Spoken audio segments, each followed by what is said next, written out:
Welcome to Roundtable Live. It is November 10th, 2017. I'm BaerTaffy. It's Rock Lee Smile. It's Northern Lion. And rejoining us, I apologize, folks. Apparently there was a little bit of a glitch in the Patreon system, but young Mithis has indeed returned back from his trip. I never got that portion of 50 grand, so I'm back. It all went to Austin. Well, that's your fucking fault. That's not my problem. Explains why you're back. So Hey, I'm in Mithis. full. Yeah, here we go. How was Italy in the 15th century, followed by 3 more outings in Italy in the 15th century, and then a quick jaunt to Turkey, followed by Went to China London. for a bit, I think. Went to China. There's one thing I noticed. There was haystacks fucking everywhere. Yeah? Damn, dude. Jumped into them. That must have been constantly. convenient for you. I jumped from like the top of like the Sistine Chapel. I just leap into a haystack and leave unharmed. It I'm was glad to know that works. You Yeah. look more like Assassin's Creed Antarctica right now. You look like a blue A glacier. bit of a hue on So- you. Basically, long story short is my apartment heating is broken, and it doesn't, like when I turn the heat on, it doesn't stop heating the apartment. So if I put it on 70, like in an hour, it's like at 90 and going. So I'm just going to sit here in like 60 to 64 degree weather until they come fix it tomorrow. I think I would have preferred Mario boxer shorts Mathis to young Mithis that we're experiencing right now, to be honest, though. I'm just saying, it's like ridiculously uneven heating, and I hate it. I hear And it's you. even worse in my office because I also have my like PC here and my lights there, so it gets even hotter in here. So Those lights that you're always using to make sure that room is Yeah. well lit, right? Those No, lights. it's just my whitewashing, man. It's whitewashing. That's the wrong term.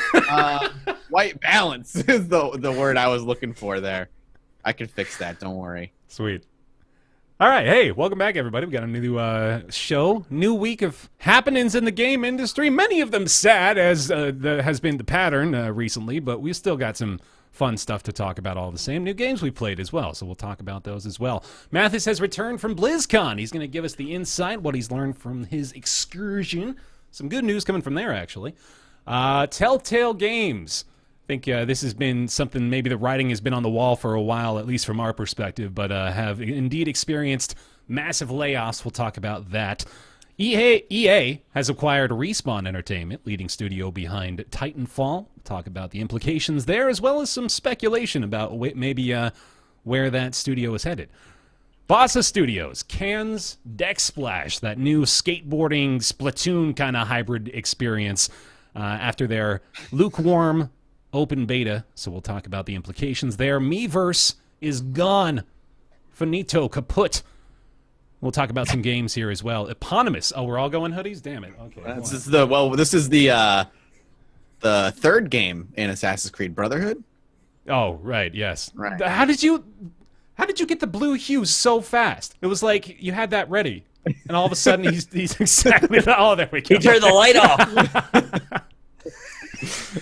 Nick will be talking about a couple of games he played this week. Eponymous, as well as Bonbon, a few short, mostly narrative-driven games. And we're going to go back into the VR corner for a minute. I checked out a new one called SUPERHYPERCUBE, which I am very happy with. And I want to share all the little interesting bits about that. Human Fall Flat, which I thought, I could have sworn 2 things about this game. One, that it was like brand new, and 2, that it was by the same studio that made Gang Beasts. But neither of those are true. Nope.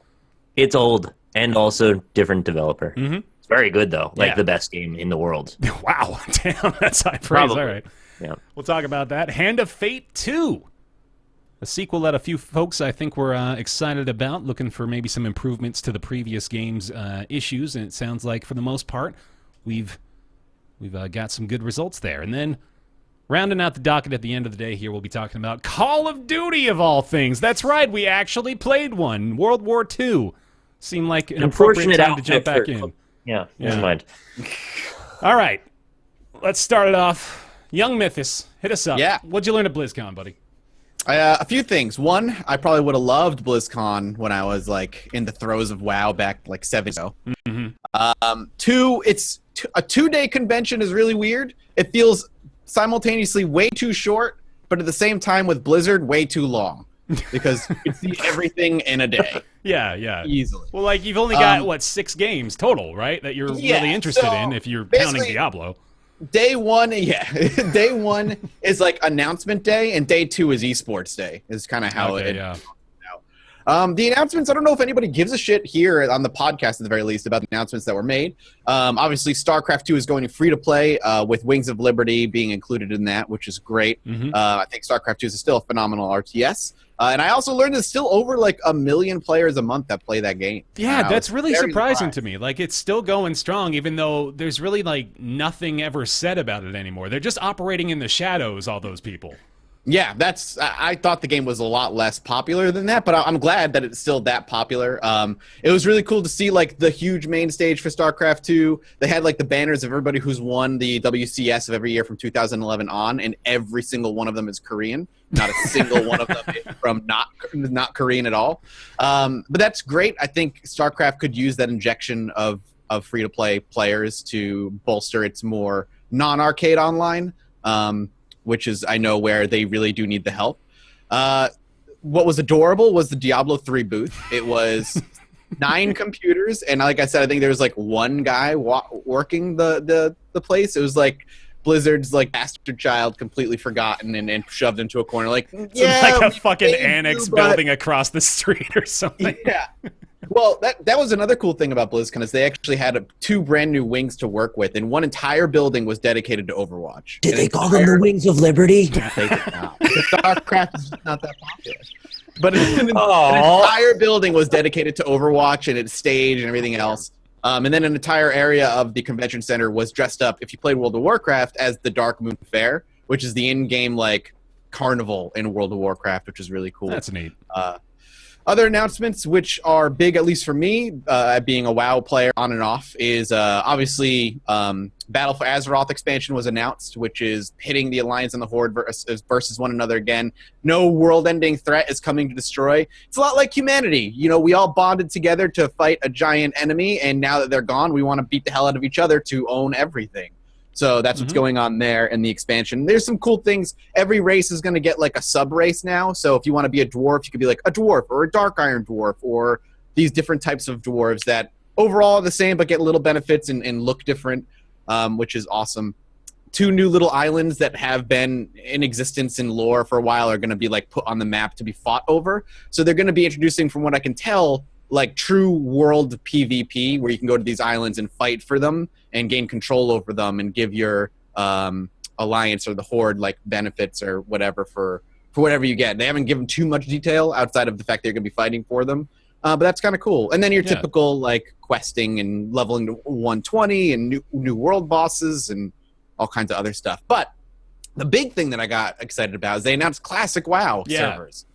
That is something that people have been wanting for a long time, to the point where there's been private servers that have been massively successful for a long time. Not too long ago, the most successful one was shut down, but they brought the developers of that server, or the owners of that server, to Blizzard headquarters shortly after they shut them down to talk to them. And people were wondering, like, oh, does this mean they're going to do it? Does this mean they're going to do their own? And yes, that's exactly what it means. They're working on Classic WoW servers now. They needed someone that has run a vanilla server to talk to why people like that. They couldn't figure that out.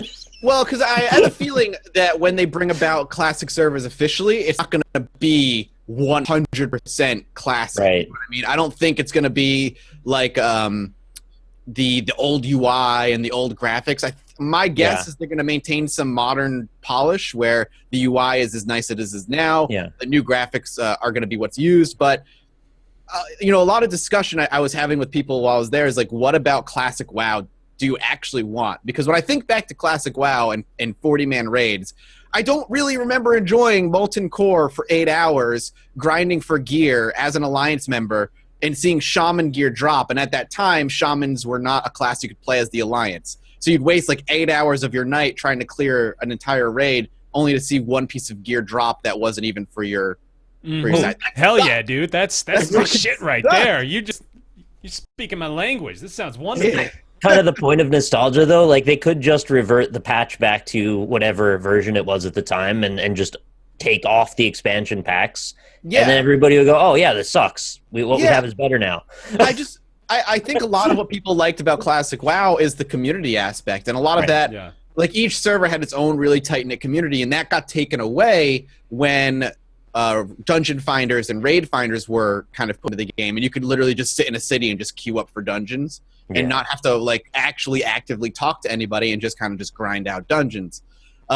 So I think that's what people miss, and I'm thinking they're only probably going to do 1, maybe 2 servers anyway. So those servers are hopefully going to be rather packed with people for a long time. But I'm excited to go back and kind of see WoW back before like the Cataclysm hit and all these expansions hit, and kind of just play the original experience from like 2004, 2005.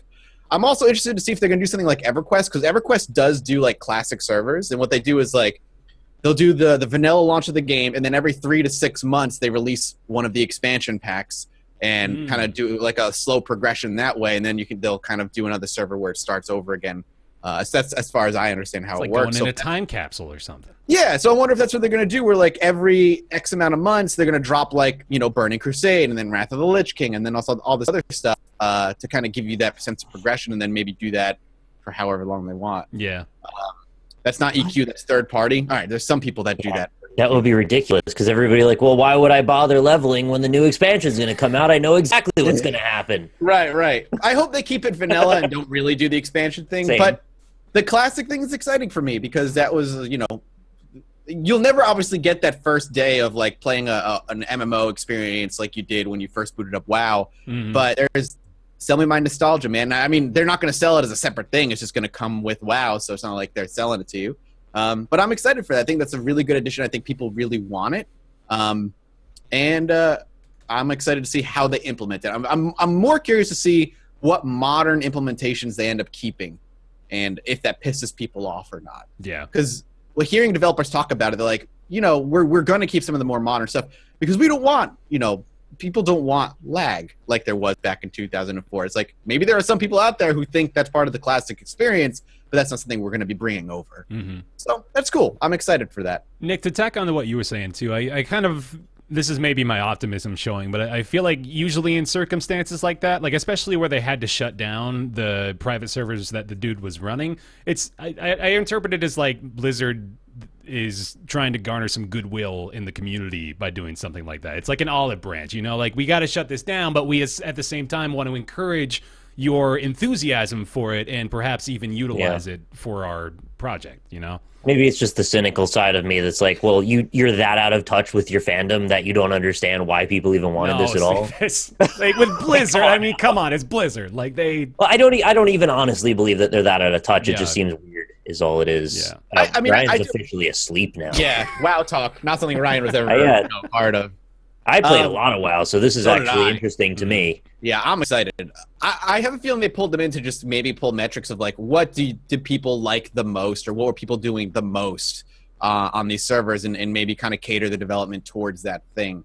I mean, it's interesting because raids in vanilla WoW, I think about it's like they sucked because they were really repetitive, and every 2 hours, crash mobs would respawn even if you were in the raid and stuff.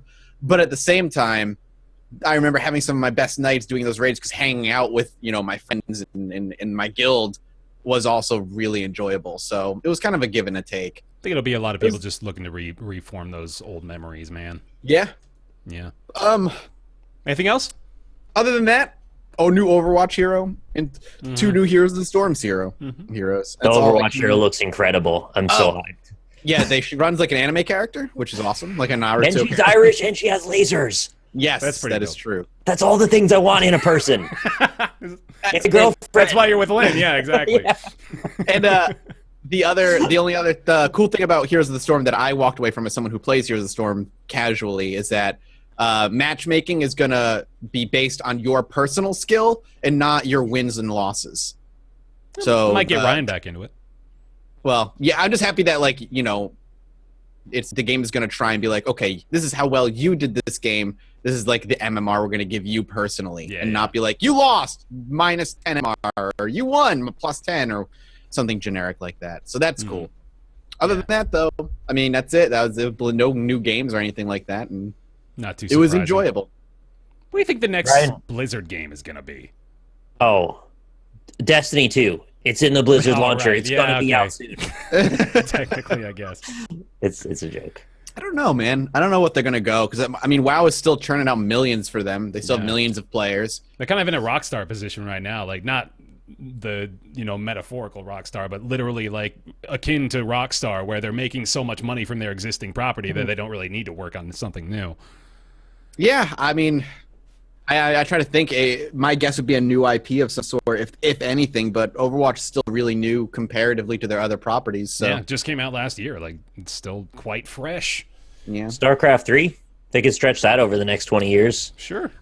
I don't think the market wants another RTS. Yeah. I don't think they're going to pump enough money into making a StarCraft 3. Unfortunately, Yeah, makes sense.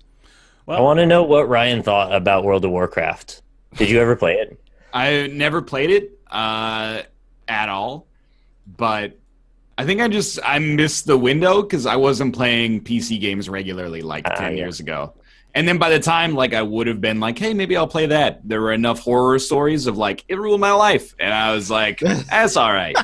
I can handle that side of things myself. So That's actually totally fair. Dude, I really think WoW is kind of abrasive to jump into right now as well. Like, not only is it's as casual as it's ever been. well, sure, been- but like at the same time, like it's still kind of dated in many ways, and like the appearance is kind of rough by today's standards. It's just not It was really. barely ahead of its time at the time, and it very quickly got outdated, and they sort of tried to play catch-up, but didn't make it all the way there. And even the patches to make it look better, like moderately better, not all the way better. I think the game looks a lot better now, but at the same time, I mean, it's still WoW's aesthetic. It's still big and cartoony and Kinda super blocky. duper high fantasy Yeah. and all that other stuff. Actually, the other thing I did see there, I don't know if you guys talked about it last week, though. I think you did, was the Hearthstone. Yeah. Yeah. Mhm. What was it? Caverns and Kobolds, I think. Yeah, Expansion. the new game doing. mode though is interesting. The dungeon. They could do like the dungeon run. Yeah, I played yeah. a little bit of that. It was hard getting any answers out of the developer while I was playing it because I'd ask him questions and he'd be like, I don't know. or all right.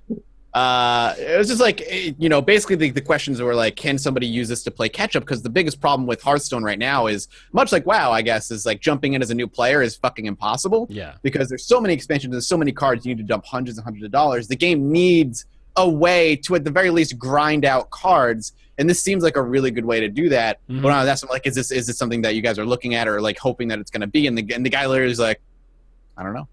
I'm like, what do you mean? Was you he don't just know? trying to be like cryptic, or was he just dismissing Yeah, he seemed your like questions? he seemed, because he was hanging around me, so he wasn't like walking around talking to other people. Yeah. I think he was just being like cryptic Mhm. on purpose. Okay. But I'm like, that's not. You shouldn't be trying to be cryptic because this is important. Like, this is some important information that we need to know. And But it's BlizzCon.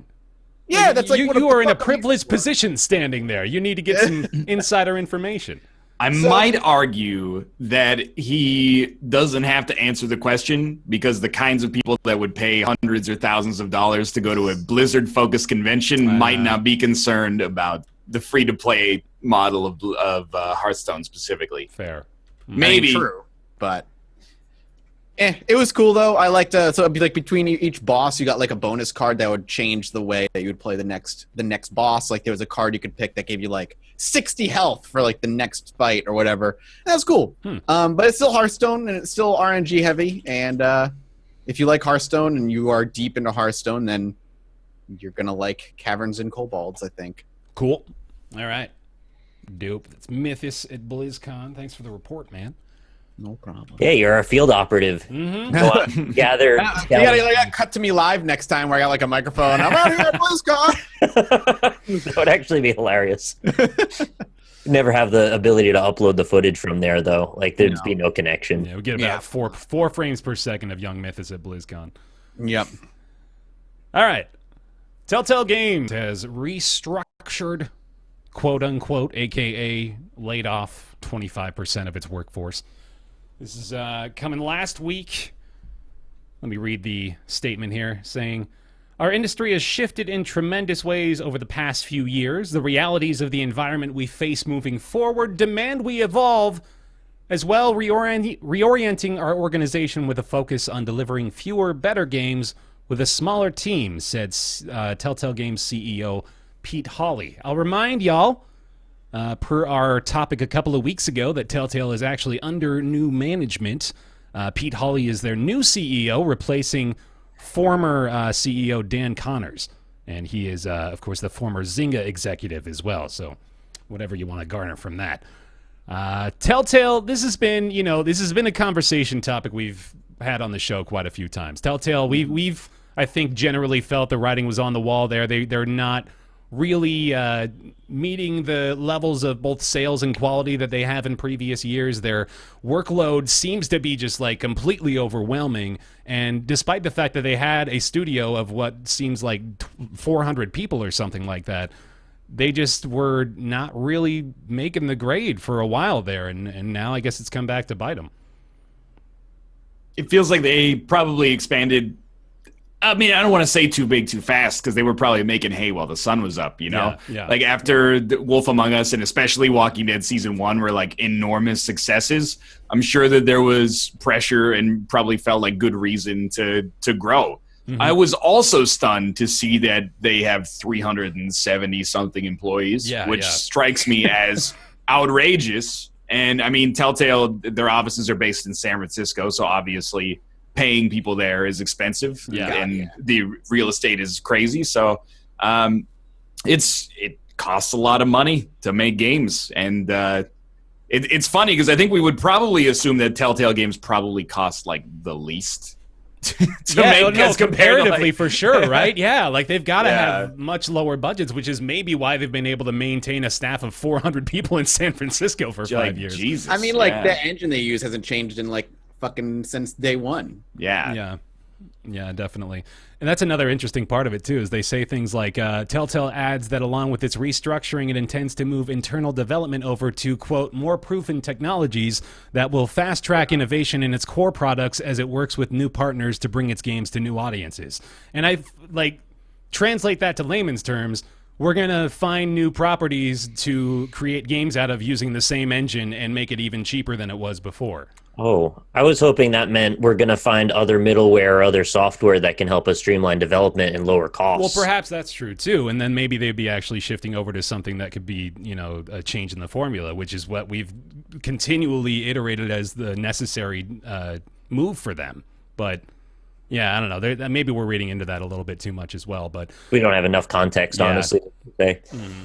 I mean, it's kind of like it's hard for them, right? Because if you have a staff of, well, they're still going to have like 250 people at least, like you can't just make a new adventure game IP at that point. Like you have like such let me put it this way. The floor that you need to hit in order to like pay for your overhead has got to be so enormous at this point that you can't just be like, we're going to make like Oxenfree or something. We're going to make something in that vein. Like there's got to be a constant pressure to have those licenses so you can sell enough copies to stay afloat, I'm sure. But I mean, they're in a weird spot. I think it's just, I said it a couple of weeks ago, and I'm like not a business mogul or anything, but you see this a lot where companies, they have a big success and then they expand, but maybe the potential for growth just isn't there to warrant the expansion. Like we saw the same thing in the YouTube network days for sure. Yeah.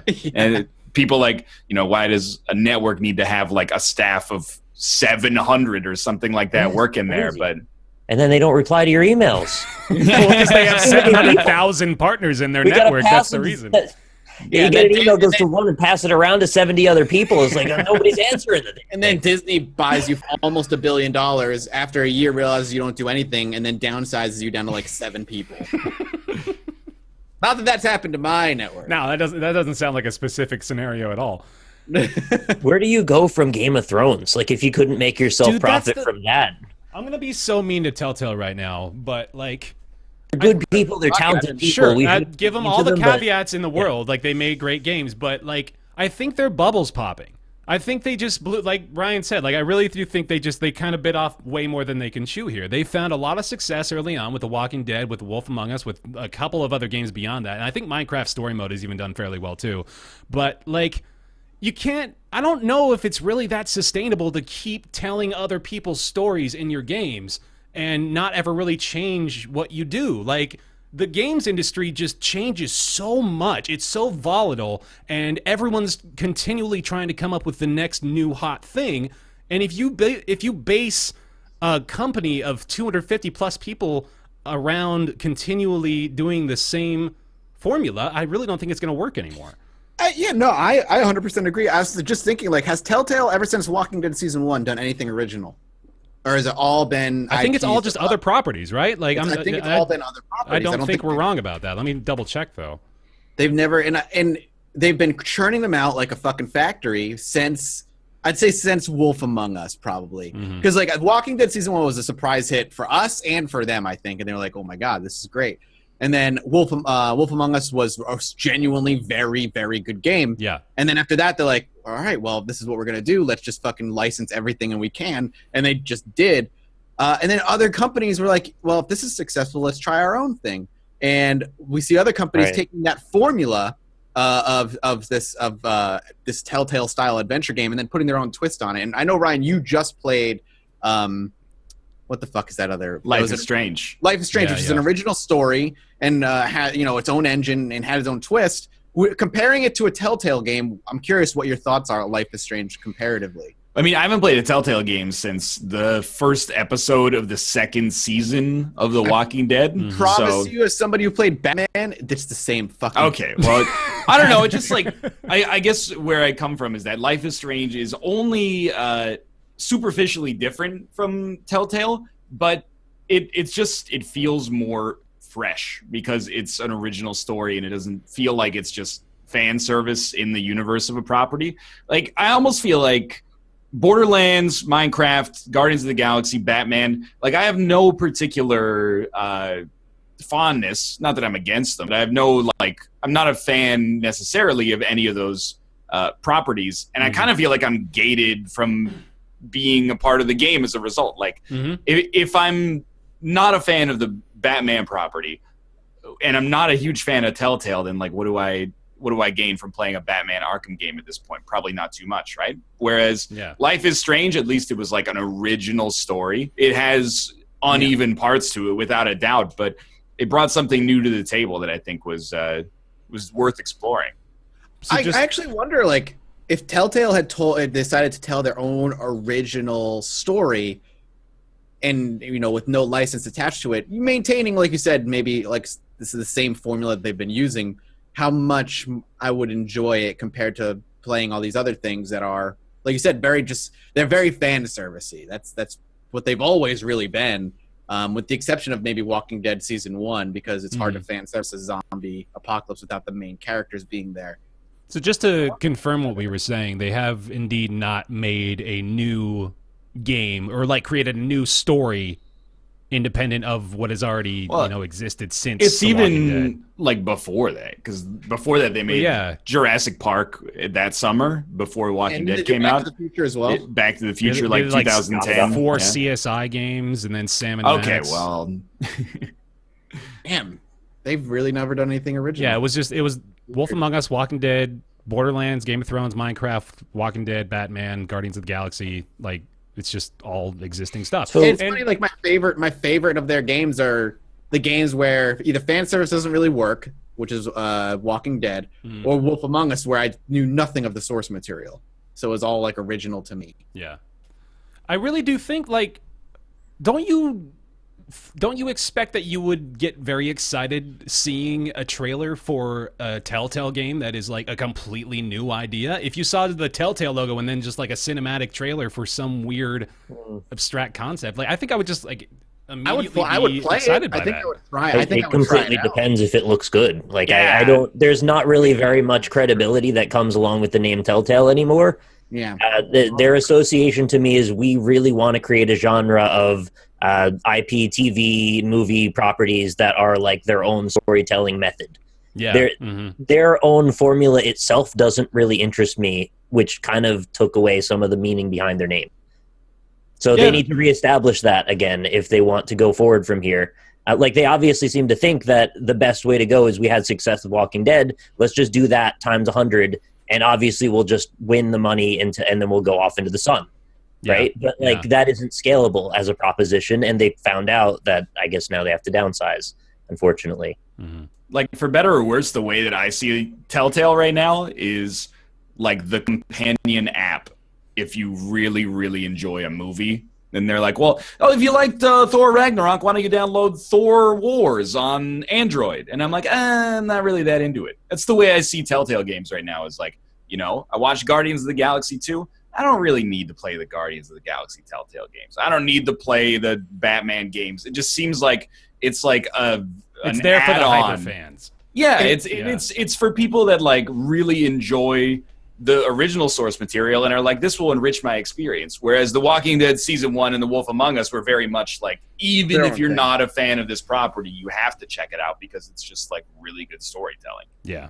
And I'm actually, chat brings up a good point, something that I critiqued Hitman for. I'm sick of fucking episodic releases. See, Because now I lose my interest after episode 1 if I don't play it, and it doesn't hook me enough to really want to play episode 2 next month or whatever. By episode 5, I'm like, I don't care anymore. And I think IO is putting the pieces together. They released the Game of the Year edition, put it all together, and then they're going to apparently, the word on the street, nothing confirmed yet, though, with their new Hitman project they're working on, I think they're going to do just a full thing. So we'll see what happens with that. But yeah, because that, for me, just, if you're making me wait for the rest of the story, like a month or 2 down the line, I don't care anymore. Did Life is Strange do that upon release? Well, they're Do they still do doing episodic releases, or are they? Yeah, it's fully episodic for sure. That sucks. Mhm. Okay.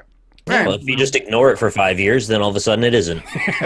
That's basically my MO is like, I don't really want to play it at release because I feel like that's, different strokes for different folks, but I feel like it's kind of spoiling the story for people. But if I just wait until episode 5 comes out and then play it all on stream, I'm in the clear a little bit more at least. Mhm. Yeah.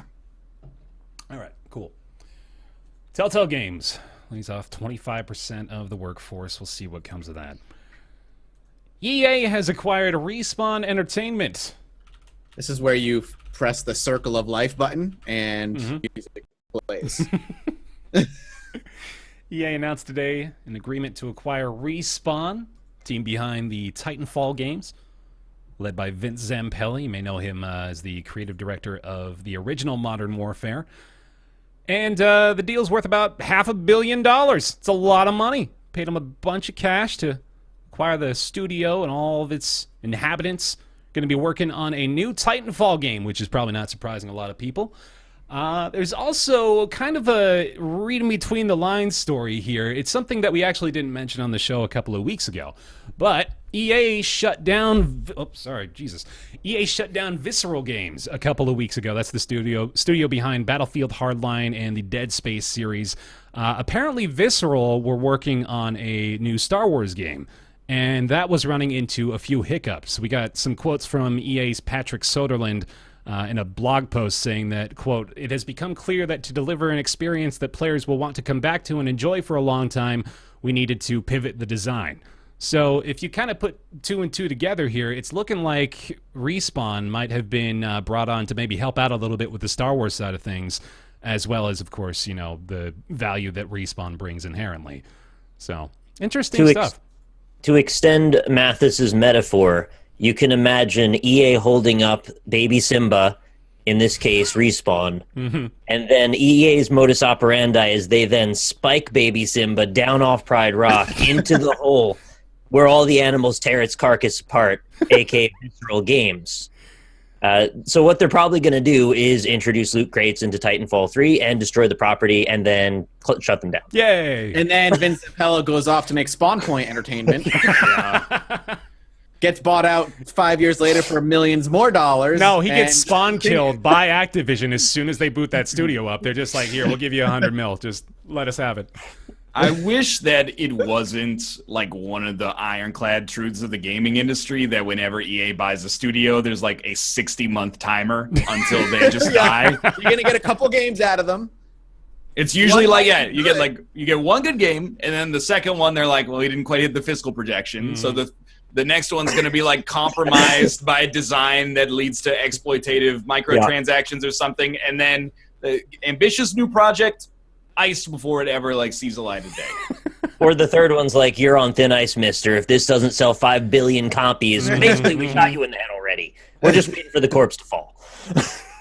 What used to be a meme is now just true. It's a formula.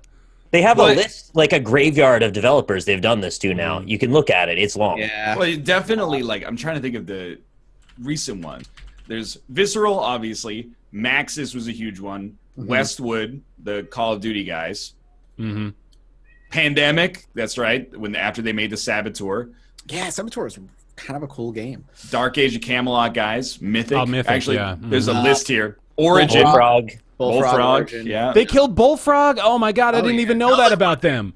That was one of the early casualties. Yeah, no, there's a lot of dead Simbas on the ground right now.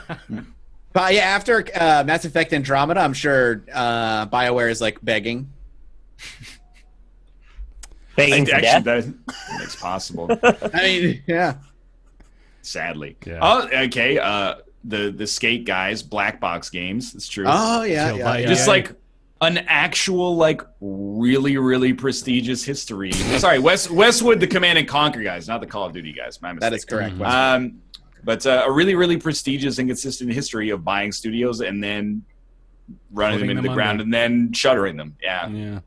Oh, the Andromeda Dev Studio. That is correct. The Andromeda Dev Studio is closed down. That arm of BioWare. Which one was that? Did they have a name Edmonton, for I it? think. What was it? Montreal, maybe? Yeah, I think it was was it Montreal. Montreal? It began with an M, I think. Yeah. Well, yeah, this just sort of sucks. Yeah, EA acquiring Respawn. It's very difficult to garner a silver lining from, as just the history is not good. And Titanfall especially, man, it's just like, it's a little darling to me right now, even though I never really played a ton of it, but like Titanfall 2 was wonderful. It was so good. I love Titanfall 2. I played a bunch of the multiplayer, and the single-player campaign was better than it had any right to be. Mm-hmm. It was You guys terrific. remember when they were advertising Titanfall 2, they actually specifically had call-outs about how this game wasn't going to have microtransactions and how it wasn't going to have a season pass, Yeah. and how they specifically wanted to market it towards people as this is a complete video game you can buy in one purchase. Yep. Like, just, keep that in your mind when Titanfall 2 rolls around. Our longtime Hey. partnership is grounded in a shared desire to push the boundaries and deliver Every single extraordinary one. and innovative new That. experiences for players around the world.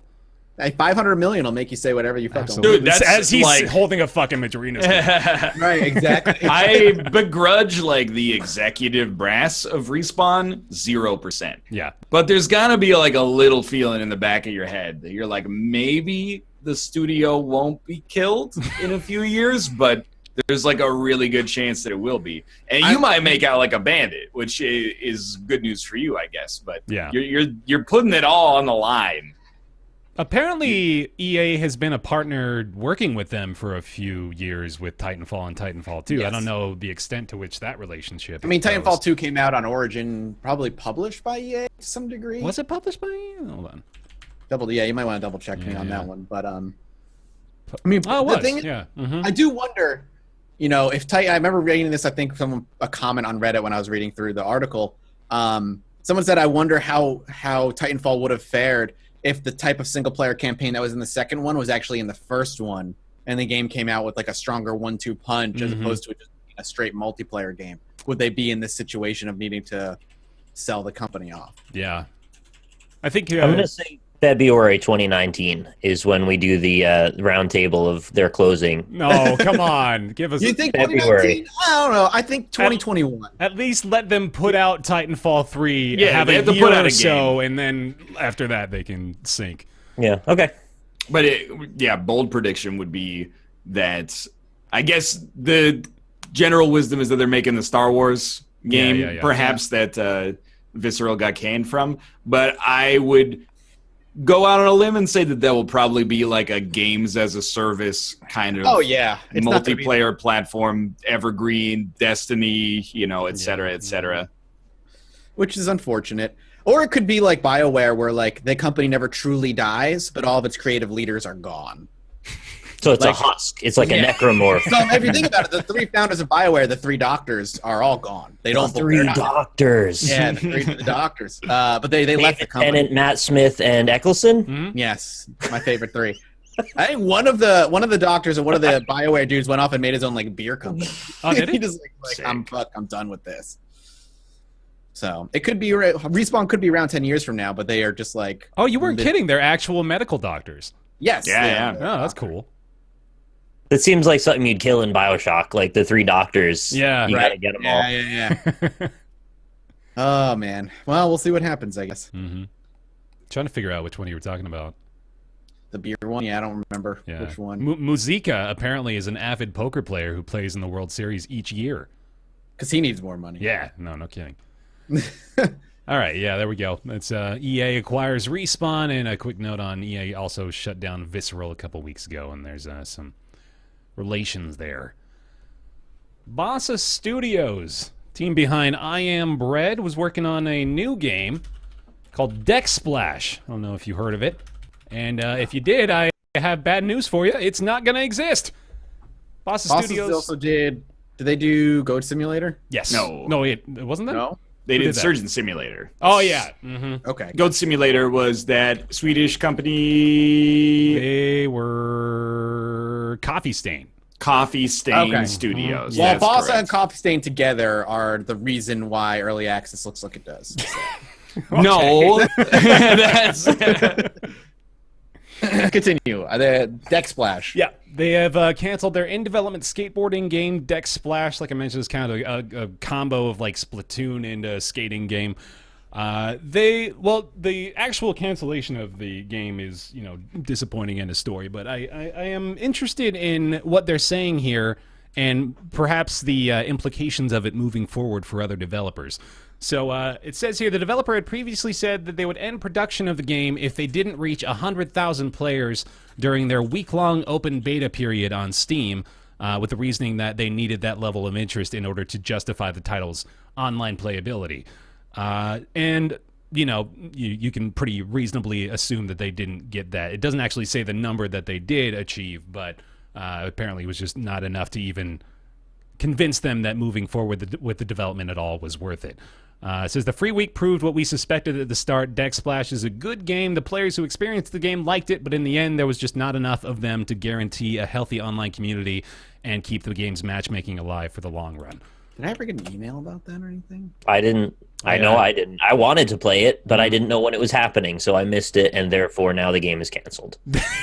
Yeah, it's entirely dependent on Nick's coverage of the game. I'm completely joking. I'm completely joking. The last time I got an email about Decksplash was last January 2020. Last Okay, January? but Like I'm gonna January play- 2016? I'm Yes. gonna Or 2017. I want to steer us away from this masturbatory. If they had only sent us the email, the No, game no, would be we We saved could have saved. Line. saved it, man! No, I'm just saying, there's- The point is, I never fucking heard of this game. Like, where was any marketing for it whatsoever? Usually, when the game tries to market it out, they do typically hit up YouTubers. But even if they didn't, where would I have heard of this game ever? I don't sit there and refresh Bossa Studios' webpage. It was free to play on Steam for like a whole week. I never saw it on the front page. I saw a couple of things for it. I saw it. That's all. I didn't see it. That was my greater point, just that they needed better marketing, because I wish I knew when it was. That's all. I'll just Saying I was going to save it. I wonder I if didn't- Steam's like auto curation, being like, you don't play games like this. Don't worry about it. Oh, maybe. I don't, and I didn't think this was going to be devil's advocate, but I think this is actually like just really smart of them. No, dude, to- let me. Yeah, I wanted to talk about the other part of it because, like, well, sorry, you continue. I'm sure you're going to say something. Yeah, I mean, basically, it's like we don't really need, especially if you've already done like a little bit of a proof of concept, and people were like, we're kind of like 50-50 on it.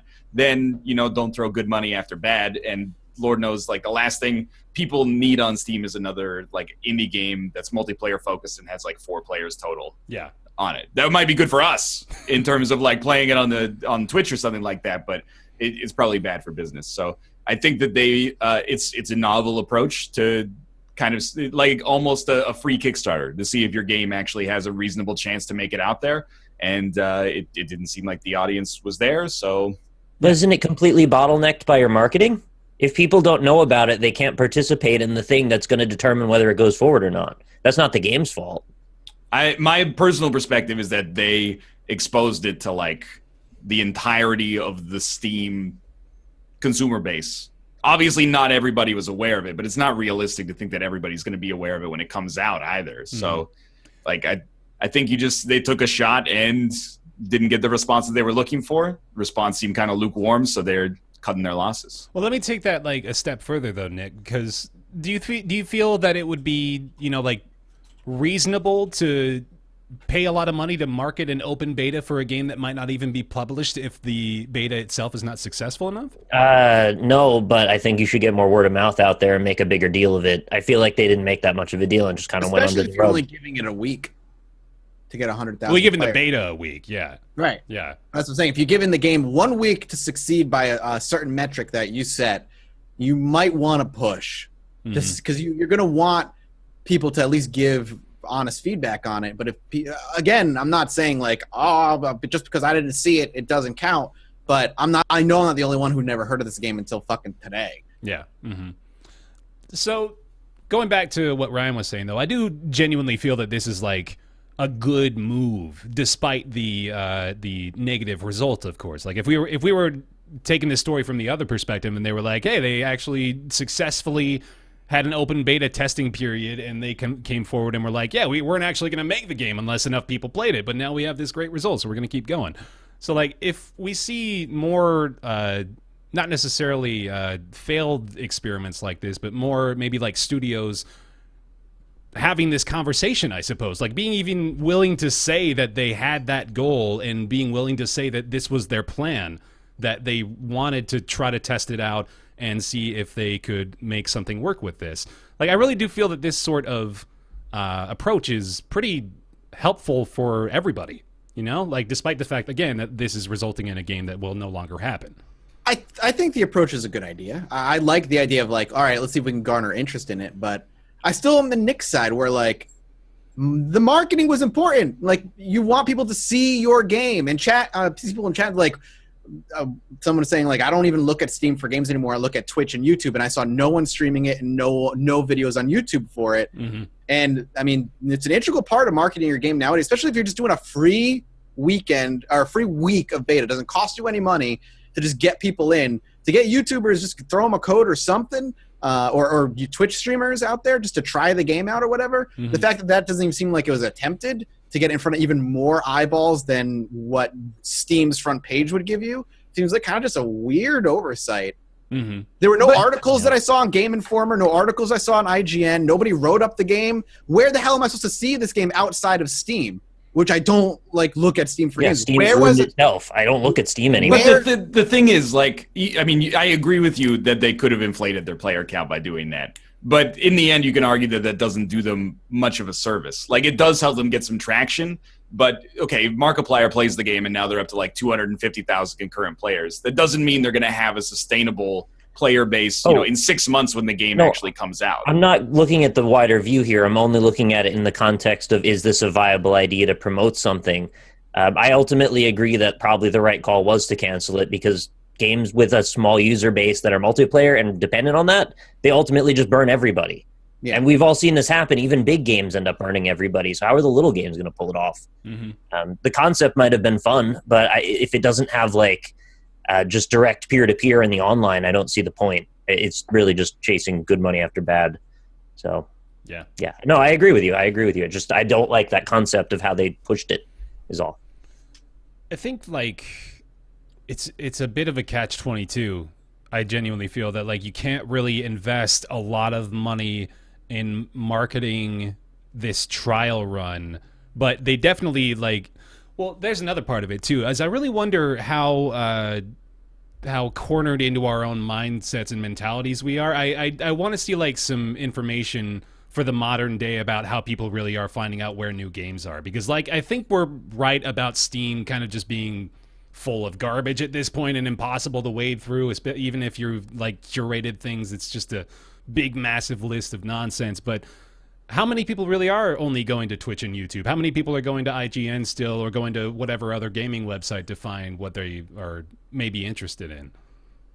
I really don't know anymore. Like I assume, based on the fact that I'm surrounded by people who are in this industry, that a lot of people now are going to Twitch and YouTube. I feel like that's probably the norm, but at the same time, maybe there's, you know, still a lot to be said about pull metrics that show millions of people are going to Twitch and YouTube. But I'm sure there's still tons of people that go to the traditional websites as well, and there was no promotion on any of it. That's my point. Yeah, but they're not selling the game yet. It's like a proof of concept to see if it's a good business decision. So then my question is, then what was their goal? Hopefully word of mouth would be enough? And even if it was successful, what would the 100,000 random mark have proven? It wouldn't have proven viability over a long period of time. They could have still just dropped off. I think if the growth is holistic from people that are actually just discovering it naturally, it's probably more sustainable. But I do also think there is a case to be made that they probably set the goal like way higher than they thought it would probably hit. And we're like, okay, if it's a home run and it gets like maybe 5 times the amount of players we expected it to get, then it might be worth pursuing. But apart from that, like, I think the odds are they probably set a little bit of an unrealistic goal in maybe to just avoid doing it in the first place. Bear, do you have the numbers of how many people did play it? No, I wish I did. It had 66,000 downloads. Oh, you found it? Okay. Yeah. Mm-hmm.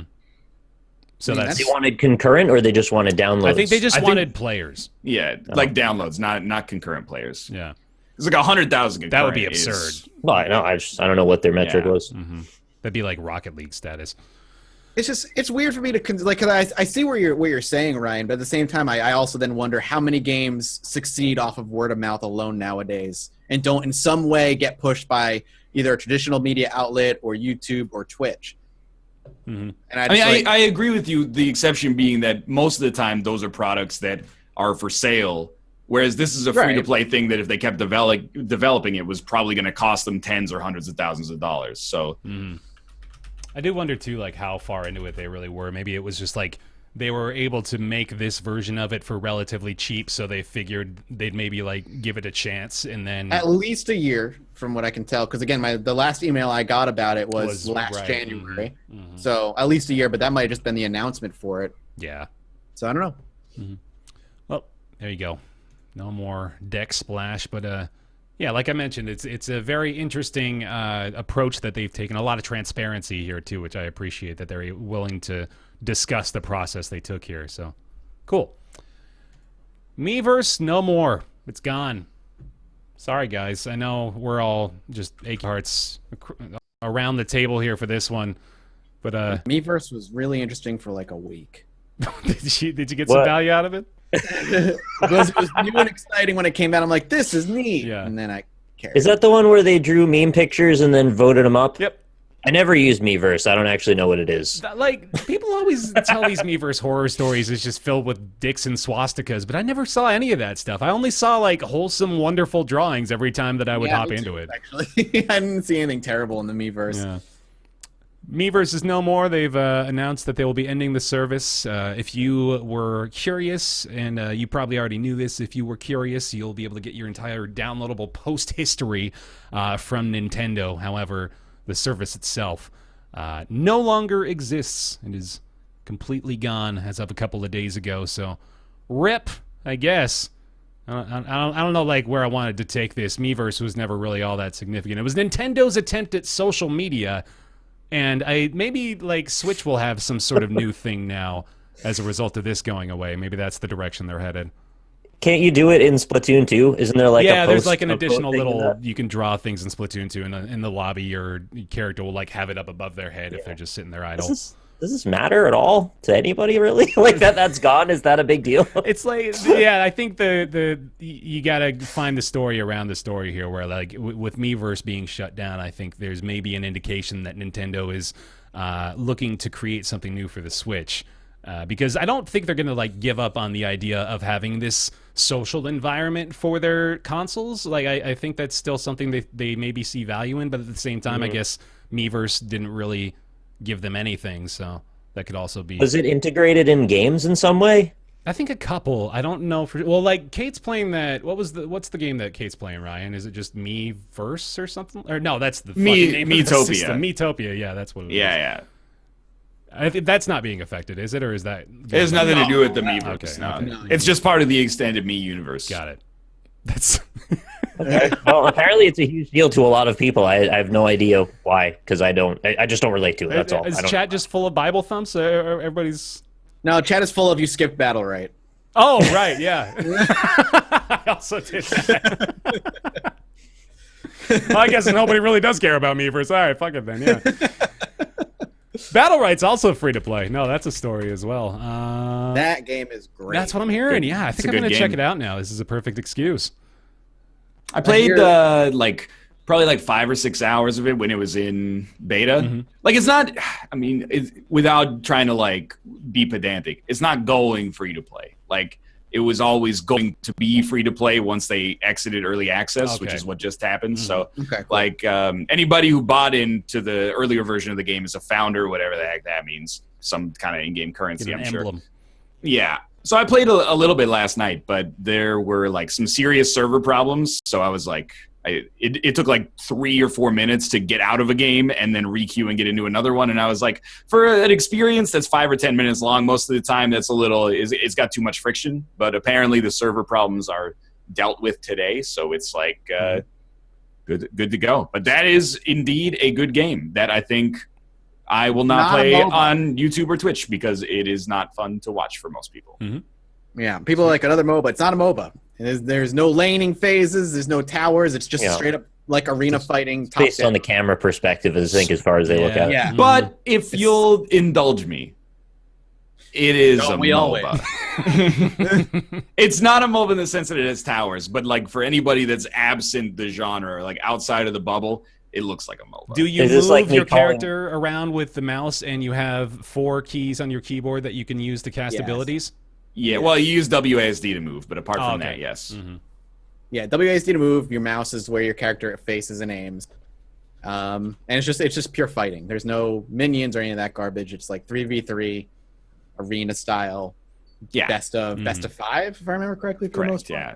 This is like me saying Magnum Opus or Opus Magnum. The other way, whichever way it is actually just programming. That's the thing. Is like literally it is a multiplayer online battle arena. Yeah. But as we use the term MOBA to usually mean like destroying an ancient or something like that, no. Right. But it's just like a MOBA, but team fights only. Right. Sweet. It's good, but I think it's good. that's about what it comes down to. I think this game has a chance to survive. Oh, I've got 0.2 hours on record. Look at that. So you booted it up. Yeah. Cool. There we go. Battlerite goes free to play. Also, the MiiVerse is gone, but nobody gives a shit. Nick, please tell me about Eponymous. Sure. So I've got a couple of tiny little games that I played through this week, and this is one of those two. This is by developer Minor Key Games, who you probably know from Eldritch and Neon Struct and Super Win the Game. And the vampire one. Sorry? And the vampire one they came out with. The vampire one, what's that? Slayer? I did a Slayer Shock. Slayer Shock. Oh. Correct. All right, so it's a developer we know fairly well. It's been sort of integrated into our world of indie stuff. So it's a very short little narrative exposition game. Looks a lot like the visuals of Minecraft. And it's a story that is self-described as a short-form narrative about unreliable infrastructures.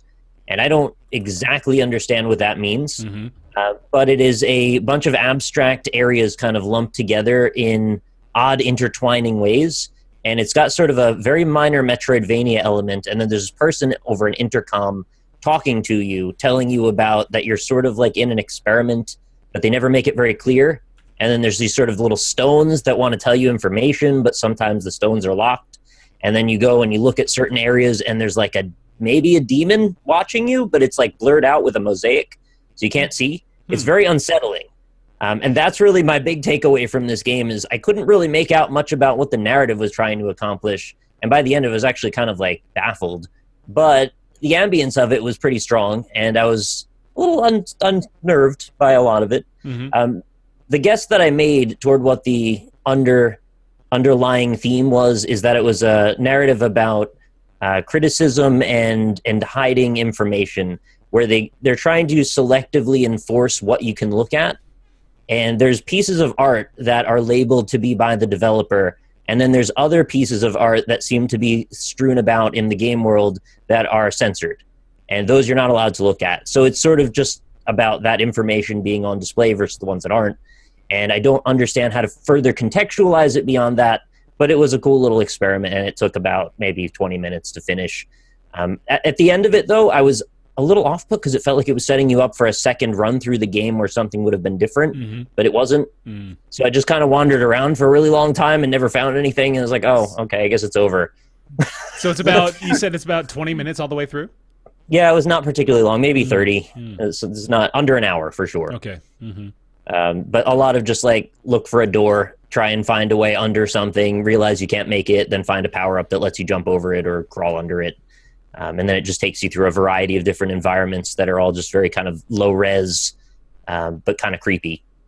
So sweet. Yeah, it's not necessarily easy to recommend, but also kind of cool at the same time. I'd like to say I just like to support that developer. He's done good stuff in the past, but I don't know for sure if this one by itself particularly stands on its own, in my opinion. Still, that was probably as much as I could really say about it. Somehow I managed to get 76 minutes played on it. That must have been like I talked to chat for a while because it was not particularly long. That being said, doesn't matter. The response I'm garnering from those that have played it on Steam is that you pretty much nailed it. They're like, if you like this genre, it's pretty interesting, but it's not going to win people over. Right. I didn't even look at the Steam reviews. Yeah, I was kind of curious. I wonder if any of them figured out what the plot means, because after the game ended, they gave you this like haiku, and then the title screen changed. Oh. 2 different words. It wasn't called Eponymous anymore. It was called something else. Huh. And when you restart the game, nothing's different. So I was so confused. In which a work is known by its reading. There's there's something to unscramble there, Yeah, huh? there might be a great like underlying layer of narrative that I couldn't understand, but I mean, if you can understand it, I'd be open to hearing your interpretation. Anyway, that was that. Cool. Yeah, go ahead and tell me about Bonbon real quick as well. Okay. Bonbon is another short, sort of pseudo creepy, cerebral little game that I played. This one also very short, probably about a half an hour long, where you play as an infant in a UK household who is playing with their blocks outside, messing around, and then mom tells you to go put some stuff away, and then there's like a giant evil thing that's following you around. And it gets further and further more unsettling as you get through a bunch of these scenarios, to an actually pretty exciting and bizarre crescendo. I play a lot of horror games. I generally hold them up to be a lot of times a cop-out, the way that they end up executed. This one doesn't feel like that to me. It feels like an honest, earnest, pretty well-made horror game that's just very short. And I would generally say I'd recommend it. I don't want to spoil too much about the game because there isn't that much to it. But what is there is actually pretty well done and very unsettling. So I would just say go ahead and check it out if you're a fan of horror games. The game's not particularly expensive. Just, a little quick recommendation, something to do on a day off. It's $3. Looks pretty good, actually. Yeah. It is. Yeah, go check it out. Sweet. I'm just going to leave it at that without spoiling what happens. Awesome. Sounds good. Bonbon. That is $3. Also, Eponymous, or game by an unknown name, is also $3 on Steam. So there you go. A couple of quick, cheap recommendations for the last couple of weeks of Nick-style experiences. Sounds good. Let me talk real quick about a Bear-style experience. Let me welcome you back to the VR zone. Right. Okay, Put on your... Everybody down. Get your visors on. Let's go. All right, I'm ready. I'm going to play our music. Here we are. We made it to the VR zone. Welcome back, everybody. I've got a new one that I checked out. Just came out on the PC. Was actually on the PSVR already. Was a launch title for the PlayStation VR. It's called SUPERHYPERCUBE. It is published by Polytron, developed by Kokoromi, who is apparently like I don't know exactly what they are. They're like a collective. Not a developer, but an organization of sorts. But this is I think it's primarily a Phil Fish joint, and it's fairly simple to understand. It's kind of like that game, I don't know what exactly it's called, but it's like that game show where people are like trying to align their bodies to fit through the hole in the wall. Yeah, Hole in the Wall. That's what it's called in the US. Okay, it's just called Hole in the Wall, yeah. So it's like Isn't that like a Japanese game show? Yeah. It's like that, but with cubes. So you are in VR, and you're standing there, and you see this wall that is coming toward you, and you've got kind of like this panel in front of you, and you've got these cubes in the center of that panel. And you're trying to align the cubes so that they fit through the hole in the wall, and you can see like the outline of the hole, and you've got to try to figure out what angle and like what direction you have to put the cubes in. Ruka's just biting the shit out of right? Stop looking at him. You gotta figure out really quickly which direction to orient the cube mass in order to fit it through the wall, and that's pretty much the entire game. But it's just really fun to work in that VR space with such a simple concept. Like it's kind of made me realize maybe I just want a few more games like this that aren't necessarily like all that complex and don't try to like revolutionize anything. It's just sort of like a fun idea that would be made way more fun in VR.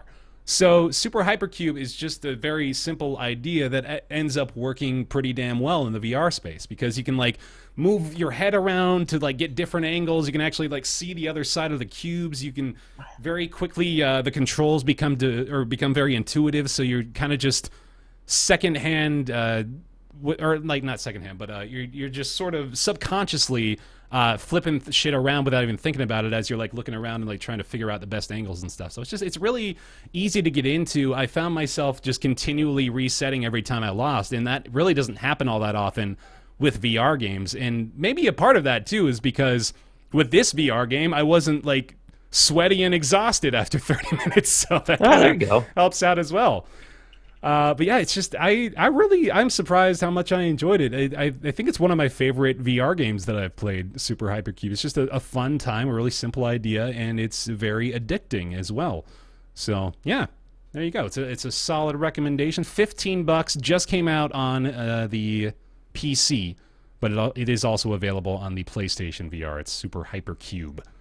Looks neat too. Is PlayStation VR dead? What's that? Is PlayStation VR dead outside of like a couple little small? So. No, I think they're doing well actually. I think that might be even maybe beating out one of the other headsets. But all right, yeah, no, I think they're doing just fine. Feed your cat. He's eating your hand. He's been just a fucking star of the VR segment here. He's killing it. Anyway, yeah, that's Super Hypercube. I never put it in the topic box, but I'll do it now. There we go. So I can remind myself in the future. Super Hypercube is $15. It's available on Steam. Ryan, let me hear about Human Fall Flat. Human Fall Flat is a Gang Beasts-esque physics-based multiplayer platformer. So you got to solve puzzles that would be trivial for most human beings. But the gimmick is that it's very hard to control yourself because you're made out of jelly and you flop around and you don't have fine motor control is the thing. It recently became a lot more popular, at least as our perspective, because of the fact that it added online multiplayer that works and up to like 8 people can play it at the same time, which is awesome. And the levels are actually kind of ingeniously designed. Like there's a lot of fun stuff that happens at each level. Like, the first couple are just like, climb this thing that's like slightly too tall to climb easily, move these trains around so you can make platforms to jump on things. But then after that, it gets like really inventive. We had stuff like, try to use your weird wonky physics arms to row a boat. And if you row the boat in the right direction, you get to a barge that you can actually drive.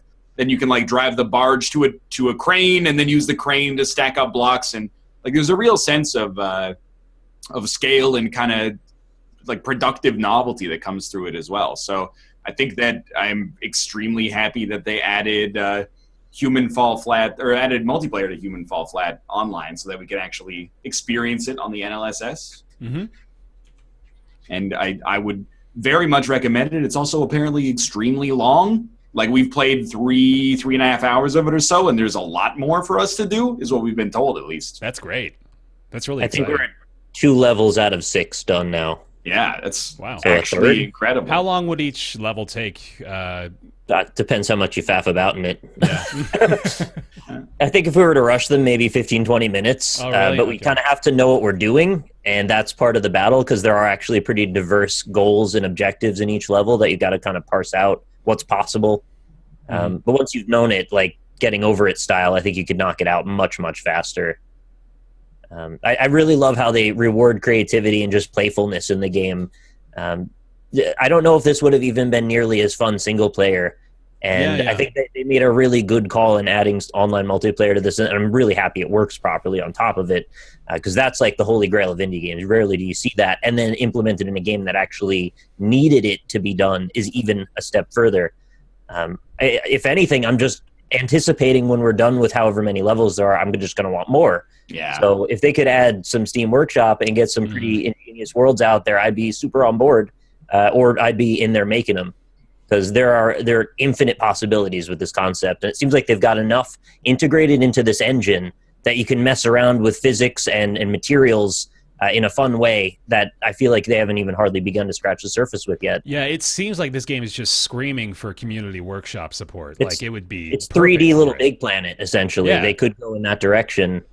I was teasing that I obviously didn't mean this when I said it, but I said this is like the Dark Souls of physics puzzle platformers. But I could easily see what if you implemented that into like a 40-hour puzzle adventure where you navigate some massive landscape and solve all these interconnected puzzles and open shortcuts. Like, how awesome would that be? And you could just have that in this game if there was a level editor. That's so cool. I'm very enthusiastic about Human Fall Flat, and I wish I played it earlier. I don't know why I didn't. Seen, like, Human Fall Flat at a PAX at one point and be like, that looks stupid. I was like, I'm not playing that. No, That I is just cool. so yeah, you pointed it out, Nick, and this is definitely what I'm wondering first and foremost. Do you guys think it would be nearly as fun single player, or do you think like kind of the collective experience is really what makes this game shine? Absolutely not. Yeah, I think I could have enjoyed it, but I think I wouldn't have enjoyed it nearly as much now that I know what single or what multiplayer constitutes. indeed. Okay. Second question, is the add your face onto your shirt feature the best feature you've seen in any modern game recently? No, because it doesn't work online. Oh, that's true, yeah. You're supposed to talk to Krendor, remember? That's how you find out how to enable it. I think you can paint on your shirt and it will work, but if you use the webcam function, it doesn't work. Okay. So, Well, just paint pixel by pixel your face in a recreation. It would be pretty good, actually. unlikely but plausible. Yeah. It looks like a lot of fun. I think I may even want to try to persuade a few of our cohorts to do some series. I'll play it anywhere, anytime if you want somebody involved. Yeah. Like it just looks so goofy. It looks like it's up my alley for sure. And it looks so Gang Beast too. Like I was so shocked to find out that wasn't the same developer because they are like identical. Yeah. Maybe it's just sort of the same sort of utilization of the engine, but It's that vinyl fig look, right? Like the characters all look like that. You're supposed to paint them and put stuff all over them. yeah. And then I guess like the jelly movement too sort of probably alluded to that. Yep. It looks like really bad for the Gang Beast developer that they just added online multiplayer to Human Fall Flat, and it feels like a more complex game, and it works. So, like the fact that Gang Beast has been caught in like a perpetual. I know you can't always compare games 1-to-1, but these are like so very similar, so close. Yeah. If anything, it seems like Gang Beast is much simpler. So, it really the fact that game has been stuck in like online purgatory for 4 years or something. Can like you, that. in Human Fall Flat, grab onto other people and throw them around? Yeah, absolutely. Okay. Yeah, it was actually part of our routine for a while that someone had to pull each other by the head to get up platforms. We couldn't figure out how to do it. Yeah, all right. That does not look good for Gang Beasts. Yeah. Like we could just play Gang Beasts inside of that game. Pretty much, right? Yeah, it almost already has that full. We can't go to the void quite as often, but that's actually a good thing. Damn. All right, well, there we go. Sorry, Gang Beasts. I still like you a little. That's Human Fall Flat. It's $15. Like I mentioned, it has actually been around for a while, but that online multiplayer, it seems like, has been the big kick in the pants it needed, and the game is receiving a lot more attention as a result. It's $15. It's available now on Steam.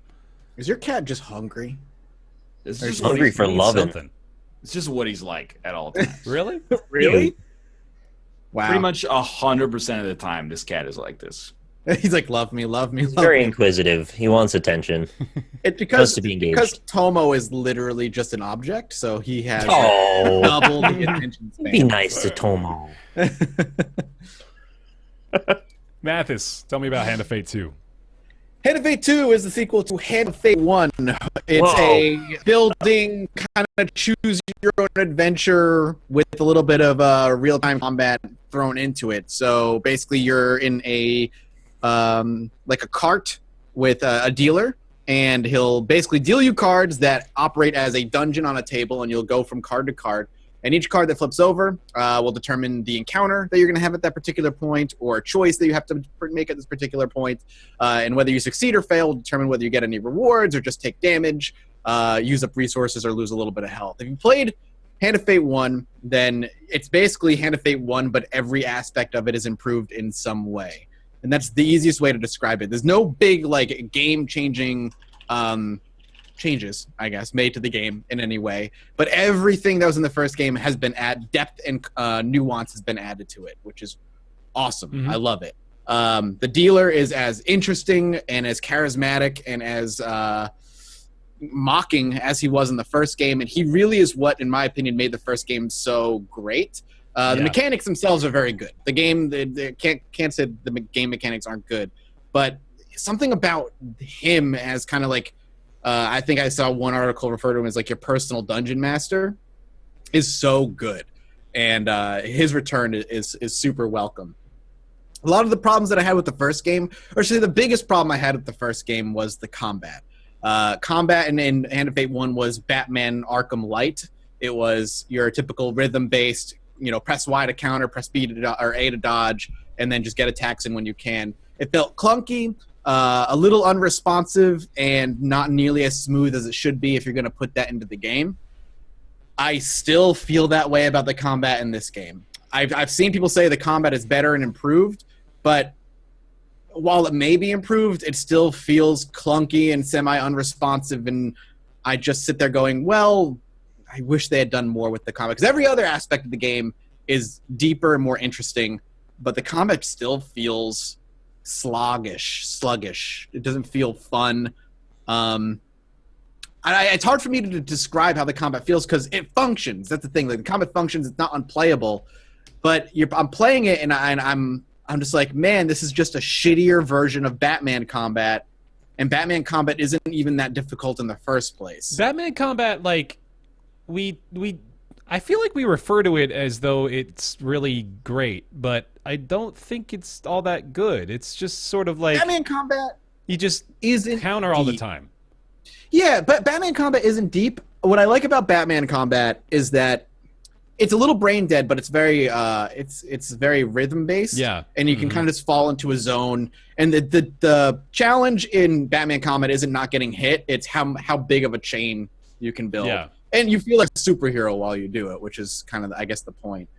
I like Arkham combat for what it is, but I've not seen a game ever mimic Arkham combat successfully. Even like the new Spider-Man games that tried to do it didn't do it well.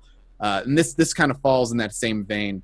Other than that, though, like, the presentation of the game is just as good or better. They have this cool little like game board that you'll travel across for your 22 challenges that you're going to be going through. And again, everything he does through shuffling the cards and dealing the cards and giving you coins and stuff is all really enticing, and I really enjoy just watching it, and it really pulls me into the world. It's very immersive. Mm-hmm. But if you liked Hand of Fate 1, you're going to love Hand of Fate 2. Ryan, do you feel the same way as I do, or? Yeah, I really, really like it. The dungeon stuff is much better. And they've added in like new, what they call gambits. So there's like, hit the target on a certain dice roll, but then all the systems in the game kind of interact with each other. So you have these situations where you make an FTL style choice, and then depending on what you make, you might have to roll a certain target on 3 dice. But then you can have items that give you an extra dice or just add score to your dice. You can have companions that will give you an extra dice, but it takes the companion out of combat. There's other gambits like trying to stop this pendulum from swinging in specific spots, and there's, you get the idea. Every companion has an opportunity to affect a different gambit, and there's equipment that affects gambits and stuff like that. But yeah, my other hot take is like the combat is still, and I keep going back and forth on this to some extent, but the combat is still like not very good. Yeah, in my opinion, it's just in the end too easy. Like you could have it takes some of the consequence away from the game when you have like 20 enemies and you're like, that's not a problem, because whenever a green icon shows up, I just press Y and I'm omnipotent, and whenever a red icon shows up, I just press A and I'm omnipotent. But the rest of it works completely, like extremely well, to the point that I think it makes it a very worthwhile experience. The combat, I really just feel like that system needs to be made different in some way. One way would maybe not have it feel like a chore, because you're like doing good stuff, fun stuff, and then you get combat, you get like a 5-second loading screen, and then you finish the combat, it's another 5-second loading screen to get back to the cool stuff. It sounds petty, but that 10 seconds is just like, I don't want to be, why am I waiting through a loading screen to do something that's not that fun and then come back? Can you just take it out? Like, I know it's integrated into the cards and stuff, but no, because the game gets repetitive if you play it for too long. In my opinion, the game can get very repetitive, and that helps break the monotony. But I mean, again, what do I know? I'm just a dude who plays video games. I don't design games. My kind of like take or my suggestion, I think I made this suggestion the first time around, was like, why don't they do like a JRPG turn-based style combat system? Why don't they, instead you go in and all the gear that you've gotten via cards, it is directly correlated to like a JRPG type thing where your weapon does more damage and this and that, as opposed to this Arkham system where your gear doesn't matter. What the gear really is determining is how quickly you're going to be able to mop up the bad guys before you move on and go to the stuff that you give a shit about. Because it just doesn't feel good in this game, and it's the same problem with the first one, which sucks because the game is great, and I'm not saying it ruins the game, but it does drag it a little. This is like, it really is deja vu of our first conversation about Hand of Fate. It's like, this game could be so good if this combat didn't suck. It really I think there's, and I would still give Hand of Fate 2 like an 8 at least. Yeah. And I think me it's too. much improved over the original, but there is, I think, a fundamental problem, and I'm just one dude here, but when they give you an encounter and it's like, hey, you could choose to fight these guys, or you could like roll dice or do a different gambit to not have to fight them or to make the fight easier. And I'm going, oh God, please give me the gambit. Not because like I'm worried about dying in combat, but because I'm like, if I could just hit these 2 precision gambits, I'll have no combat, and then I don't have to go into the other half of the game and then fight for no reason. Yeah. Like, I really, really, really like the dungeon crawling, and underrated, I think people haven't been talking about too much. There's a lot of strategy in deck construction, especially as you enter the stages in the game where the dungeon stuff starts to get more difficult. You know, they give you like parameters, like this dungeon's long, you're going to need a lot of food. So then you go through your deck and every card has parameters associated with it. Like this card could give you food, or this card, you know, you could spend gold to get food. This card, you can get anything. This card, you've never seen it before, so you don't know what it does. So you really do want to construct your deck, and there's meaningful decisions to be made depending on the conditions of the mission that you're going out for. The only thing that stinks is the combat. And what's cool is that the dealer actually makes comments on your deck construction. If he sees a lot of repeats of a particular card, he'll comment on that, and he kind of just makes, like I said, he really does add a sense of immersion to the game that, taken away, would make the game a lot worse. Cool. Anything else? I wish it shipped with endless mode, because I think that I could see myself playing a little more of this once I'm finished the campaign. The campaign is long. Yeah. Like 22 levels, but the first levels are like 10 minutes long. And then once you get past level 5, 6, like they can take up to an hour each, basically. So it's like a long ass indie game. I also, occasionally I get a little upset, might be the right word. Because a lot of missions have like a gold token and a silver token. And the gold token is like you beat it with an optional condition, and the silver token is like you just beat it. Sometimes on these like 45-minute to an hour-long missions, there's just no way to get the silver token with the deck, or the gold token with the deck that you constructed. You only find out later. Like, things that are really irritating is when you're like, hey, you've got to get 6 blessings to make it up to the top of this tower and get the gold token.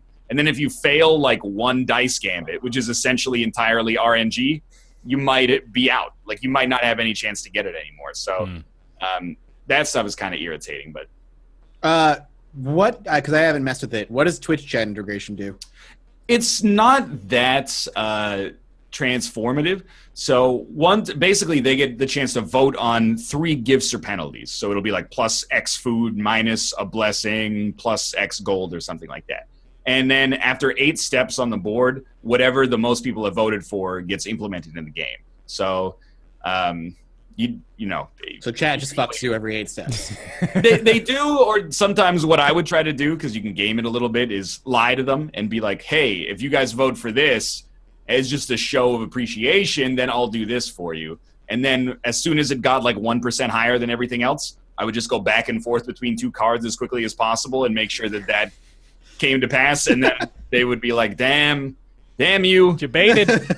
Yeah, but then they were being really nice to me as well. But and then the other thing is, for the 4-card Monty Gambit, the chat votes for what card they think is success and what card they want you to pick, I guess. So it's kind of like a permanent ask the audience. But apart from that, it's just like once every spaces, you get a bonus or a penalty. Mm-hmm.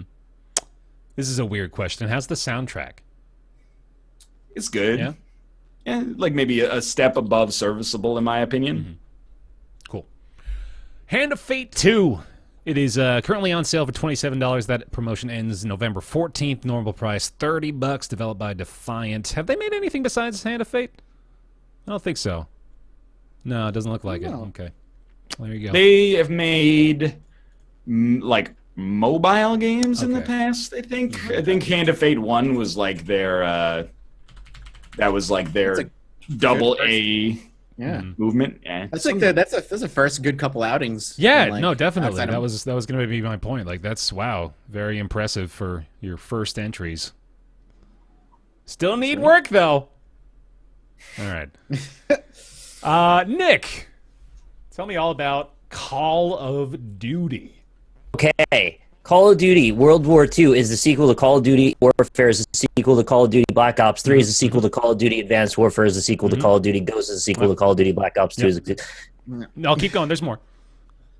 is the sequel to Call of Duty Modern Warfare 3, is the sequel to Call of Duty Black Ops, sequel to Call of Duty Modern Warfare 2, is the sequel to Call of Duty World at War, is the sequel to Call of Duty 4 Modern Warfare, is the sequel to Call of Duty 3, is the sequel to Call of Duty 2, is the sequel to Call of Duty. Good job. That's the main series. I could do 39 of those. If you wanted me to nail I'm not joking. It's seriously 39 of them for the full. If you want to get into the DS game. Anyway, this is besides the point. Yeah. I just thought that was a funny way to introduce it is all. And it allows me to speak quickly, which I now know I enjoy doing. So yeah, Call of Duty World War II, they went back to their origins and decided to take it on again as a sort of a reboot. They said for a new generation of gamers.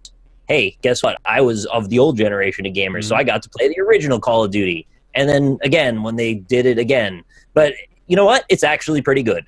And this is coming from the not big fan of AAA games guy and the guy who's really not a fan of microtransactions, loot crates. This game has some of those things in it. And to be honest, I didn't even see them. I mean, I played multiplayer for like 4 hours. I don't think I ever saw loot crates. I think this is like this is definitely a game that does not need to be like thrown under the bus with all the rest of the microtransactions. Yeah, it folks, really you know? doesn't. Probably they've kind of got that covered for me. So I'm just saying, from my perspective, that didn't strike me as a particularly large part of anything. But I guess I never saw where Normandy Beach was in the multiplayer lobby system. I think I took you there by accident once, Bear. Did you? Right, we were playing together, and it loaded for a while. It's like, wait, I think I took us to the HQ. Oh, okay, yeah. And then I was like, oh, let's just load another game. And then we got out. So I never saw loot crates.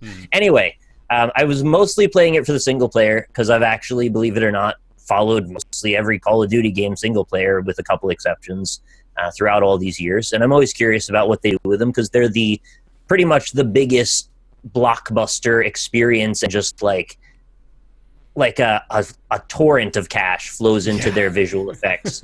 like the Alaskan pipeline level of cash just flies right in. And I'm curious to know how that manifests. What is the upper echelon of AAA game development? What does that look like? And it looks like, oh, this is going to sound bad, but it looks like an incredibly detailed train wreck. That's actually a compliment. Because there's a level, right? There's a train level, yeah. and the train explodes into about 1 billion pieces, and the wood flies everywhere, and then it knocks into the water tower. The water tower flies over, and there's 5 more train cars flying. It's exciting. Yeah. You just have to let yourself enjoy it in the moment. But the game is very much that. It is all explosions, and that's what you expect out of a Call of Duty game. However, it looks very pretty. Soundtrack's fine. It's overacted, but who cares, right? It's you're going to get hammy acting in games most of the time. I wouldn't say that it necessarily tugs on your heartstrings. I know they attempt to, but it comes across, overdone. The gunplay feels fine. The campaign in general feels like you would expect it to. I would say it's a little above average in terms of the beats of what they have you doing. Of course, they hit the Normandy Beach storming moment. They hit some tank moments. They hit some stealth moments. There's a particularly, I thought, intriguing infiltration of a Nazi base as a spy lady. And you got to go around and get some information, sneak and talk to some people in some back rooms, stab a couple Nazis in the neck. That was all very exciting. I actually enjoyed that. And then I completely botched the exit and let my presence be known. And then I had to fight my way out, guns blazing. But you could have made it out without being seen, and that's kind of cool. Not that I'm a huge fan of stealth in these types of games, but every so often it's okay. It's a little bit more challenging than the Call of Duties I'm usually presented with. I played on regular difficulty, and I kind of got through the first few levels all right, and then I started to get killed all the time. And that's fine. I mean, I'm not complaining about that. It's just if you're a fan of them, you might even want to play this one on easy if you're not particularly good at first-person shooters. The one gripe I had is the silliest gripe is that they kept taking away my favorite gun all the time. The M1 Garand is like the rifle. There's like 5 other rifles you can get. They don't one-shot people in the head, which I think is ridiculous, first of all. You had to shoot some Nazis 3 times in the skull to kill them. Damn. Except with the Garand, you could shoot them once. So like, why would I not want to shoot them once? That seems like the obvious thing to do. I look for that gun, and then as soon as I get it, either the level ends, there's a cutscene, sequence of events changes my weapon. It's like, just let me have the gun I want to have. I'm an infantry soldier. Just give me the gun. I feel like they would always have the same gun IRL, but they want you to experience the breadth of, realistic World War II artillery. Dude, you and say such. that word though, but that's the big thing. Everyone's saying it's not realistic. They didn't make it realistic. Do you not feel the same way? No, I mean, it wouldn't be Call of Duty if it was realistic. That's true. It would be some other series, I guess, at that point. And I go in expecting that.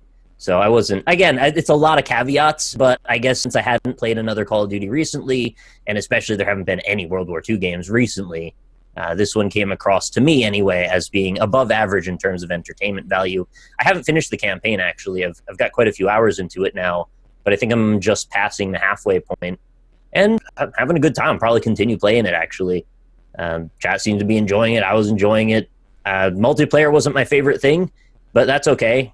That's not for everybody either. There's also like a co-op campaign I've heard, and then the Nazi zombie mode that they've put back into it. That Nazi zombie, they put like all that Alaskan pipeline money was going into that too, man. They got Ving Rhames, David Tennant. They got some AAA talent on that shit. That's crazy. Yeah, that's wild. David and I Tennant hated plays. the tank level, by the way. Hated the tank level. Oh, you Sorry, hated go the ahead. tank level, yeah. David Tennant plays maybe the most Scottish person I've ever seen. Like, they should have just had him wearing a kilt. It was absurd, but yeah, the zombies mode is apparently pretty well fleshed out as well, pun intended. Like, for the value you're getting for $60, I have to say it's got a lot of content in it. I don't think you could argue that. Yeah. Just the campaign itself, I don't think is necessarily not worth that money. I should say, of course, they did give me a code for it, so like I take that with a grain of salt, I suppose. But I don't think I would have been upset if I spent that. Then adding on the multiplayer, adding on the zombie modes, like there's a bunch to do. Yeah. And it all looks and performs all right. I will say, though, I did get a memory leak in it last night, which crashed my stream. Oh. Hopefully fix that in the patches eventually, but I can't really say that with any kind of solidity. Maybe they won't. Also, the video options in it are some of the most robust I've ever seen in any game. It's got every possible option you could ask for and more. They do set your default FOV to like 55, which is stupid. But you can raise it up to 95, which helps. It's actually they do like the playable thing. at that point. I don't know if I'm misremembering this, but they do the thing that Wildlands did, where they show you like the changes that it makes with every graphics setting. Yes. Right? Yeah, I'm so glad more games are doing that. I love that. It's good for a lot of reasons. Not only does it inform the player as to what's happening, it also prevents false positives of people getting angry that their setting that they chose did not fix the problem they thought they had, and then they think it's a bug. Yeah. No, I'm like shocked that this didn't show up earlier. I'm surprised I didn't think of it as something that I wanted, because I love every game that shows you like all that detailed information about what it's doing. Yeah, of all the things you wouldn't think needed iteration, but actually the game options menu could have used that, and they added it, so props there. I don't like that you do have to like change your settings for each individual game mode. Like you have to change settings independently for multiplayer, for single player, and for zombies, which is really weird. You're right. They've been doing that since, was it Modern Warfare 2? I don't remember. There was a point where they split off the multiplayer from the regular game when it needed to be its own disc. Yeah. And at that point, they splintered it across everything. And even in Steam, you can launch it as its own thing. And I get the point of that. Like, it doesn't need to load any extra assets for single player if you're going to play multiplayer. It saves loading time. But for the PC gamer, I guess it feels kind of weird. You should have just global settings across all of them, most likely. Or at the very least, have it apply them across all of the settings from the single player, because most likely what you set single players, you can want everywhere. Yeah. Very minor thing, though, that I didn't even think of. But yeah, I guess fairly good point there. What else did I want to say? It's Call of Duty, it is what it is. It's like, it's good, for what it is. It's not a great game across most metrics. It's not transcendent. It's not going to change your life. It's just the action movie of the summer, essentially, that you may or may not be interested in. This year, I happen to think it's all right. Mm-hmm. Some years I thought it was pretty bad. In fact, most years it's not been great. But this one, I wouldn't say I feel too slighted by. Sure. Did you want to comment any? Yeah, no, I want to talk about our multiplayer experience, but I know, Ryan, you had a little bit of multiplayer experience with it too, right? Yeah, I played like 6 hours. Oh, wow. Okay. Yeah. I don't know. It's the first arcadey FPS I've played in a long time. I guess it's the first like team deathmatchy style FPS I've played in a long time because I've been mired in like Battle Royale purgatory. Yeah. And I waffled back and forth a little bit, so there were some rounds where I was like, I'm having a lot of fun. It is nice that when you die, you come back to life. What a novel idea. Something I haven't experienced in a little while. But I also just, I don't know, I kind of like hated myself when I was playing. I was just like, I'm not having fun most of the time. Like 80% of the time, I'm in an inert emotional state. And then the time when I get the most joy is just when I destroy somebody else.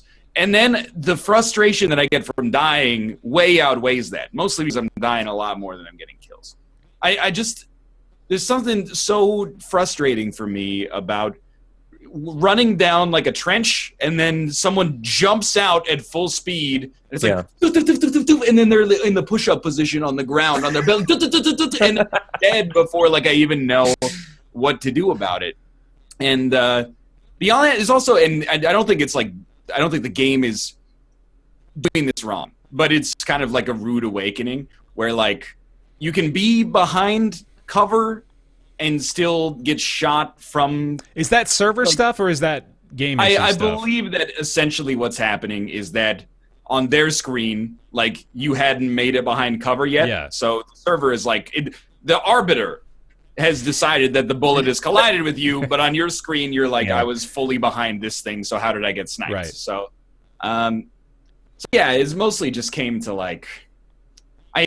I played a lot of it because I think it's very easy to play. Like it's I don't want to say capital F fun, but it's like when you're in a game, you're like, I might as well give it 10 minutes, and then you lose, and you're like, should I play another one? If I just hear, it'll happen. Yeah, it just goes by itself. So I'll just keep playing it. And there were some rounds in which I had a good time, but there were also there's like no worse feeling than someone just being better than you every time. Wait. Before you go any further, I want to ask, did you experience noticing that there are games that are noticeably broken in terms of their lag versus games that you could actually play? I actually didn't. You didn't, but, really? Oh, because I had that with Bear, and it was night and day. Mm-hmm. Like, you can tell something's wrong, and no one can hit, or I can't hit anyone, but they can all hit me.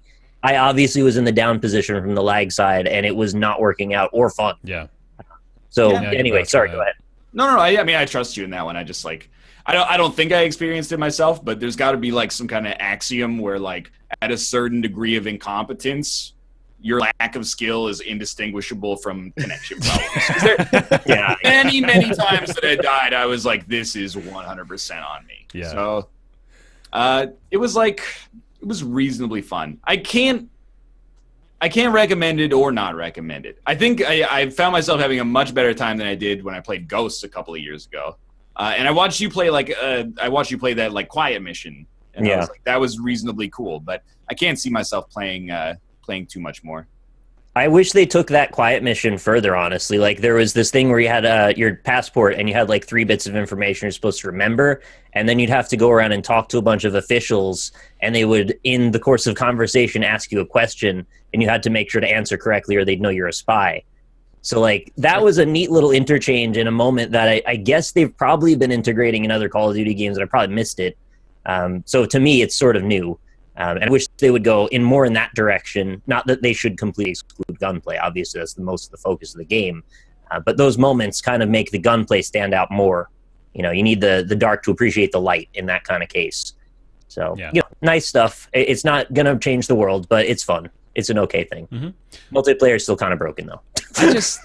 I hate Call of Duty multiplayer, man. I really do. And like I fully embrace that part of that is that I'm mad because I'm bad, and that's like perfectly valid because everybody playing that game is a fucking god. They haven't stopped since Modern Warfare 2, and everyone's so good at it now. Where is matchmaking for bad people? Yeah! It doesn't exist, apparently. I join a game, and I go, like, 8 and 14, and then some dude on my team or on the other team, it happens in equal measure, is, like, 30 and 2. Yeah. And I'm like, okay, well, I guess...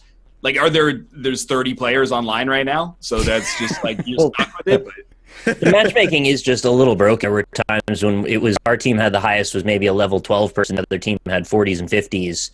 So, like, what do you expect? You're just going to get trounced. We would get into the games... The better stuff. Yeah, like, Nick and I would do terribly, and, you know, like, we had our own reasons for that. But then people on our team, like, oh, our teammates are garbage. Yeah, we're new. We're rank 1. You're rank 30. Like, what's going to happen? Literally, like... casual, not ranked team deathmatch. Yeah. It's like the most casual mode you could conceivably get, and then you get in there and it's just like destroyed. Dudes are, and I don't blame the people that are good at it. I'm just like, how can there not be? But that's. Like, I don't want to say the matchmaking doesn't work because maybe it works perfectly, and I actually am just like on the bottom of the bottom. Maybe they're matching me with the garbage, and then I'm still playing like trash. But it really does feel like they're just like, hey. We got 12 people in, so let's get going. Yeah. And some of them are like, they go like 20 and 4. And then, not only that, though, you also are at a handicap when you're low level because you just don't have access to proper weapons and gear yet. They give you the starting stuff, which is actually trash.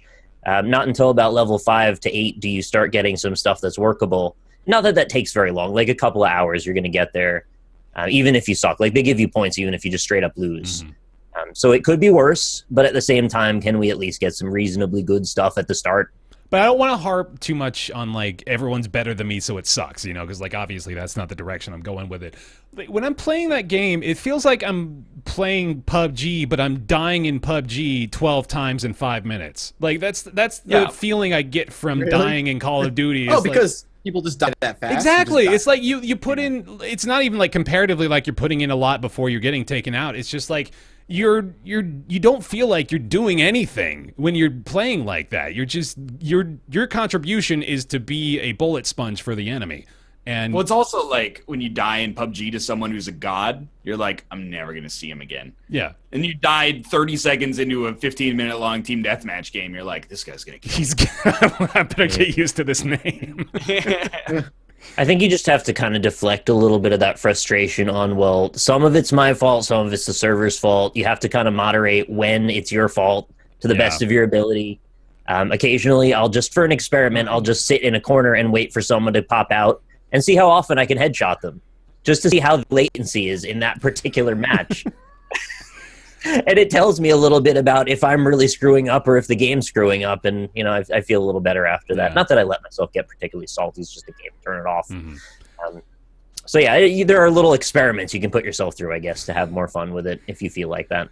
But yeah, like I don't know. I think I'm in the same boat as you, Ryan. Where like I didn't feel good about myself when I was playing the multiplayer. Like it kind of just reminded me of why I stopped in the first place. And I get, you know, like powered again to those of you who are big Call of Duty players and have been destroying our asses online for the last few days, but it's not my thing. So yeah, but Call of Duty multiplayer was never really my thing. It's too fast paced for me. It's very like, fast paced, too arcadey, and like the constant dying and not being aware of every corner in the map. A lot of the getting good at that game is just map awareness. That's and also knowing true. Yeah, people are and stuff and.